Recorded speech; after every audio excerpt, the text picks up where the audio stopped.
If you want quick access to Google Chrome on your Windows 11 PC or laptop, pinning it to the taskbar is one of the easiest things you can do. In this video, I'll show you how to pin Google Chrome to the taskbar in just a few seconds so you can open it faster anytime you need it. If this tutorial helps, please give it a like and subscribe for more simple Windows tips and fixes. Alright, let's jump right in.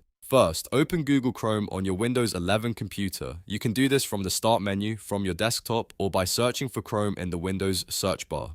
Once Chrome is open, look down at the taskbar at the bottom of your screen. You should see the Google Chrome icon there. Now, right-click on the Chrome icon in the taskbar. A small menu will appear with a few options. From that menu, click Pin to Taskbar. That's it.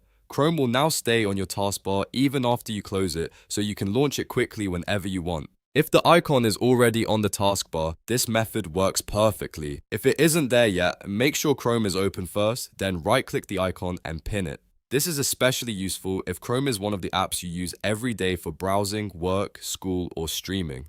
Once it's pinned, you can drag it to a different position on the taskbar if you want to keep your favorite apps organized. Just click and hold the Chrome icon, then move it where you want it. That way, everything is arranged the way you like. And that's how you pin Google Chrome to the taskbar in Windows 11 on a PC or laptop. It's fast, simple, and makes browsing much more convenient. If this helped you out, make sure to hit like and subscribe so you don't miss any more easy tech tutorials. Thanks for watching, and I'll see you in the next one.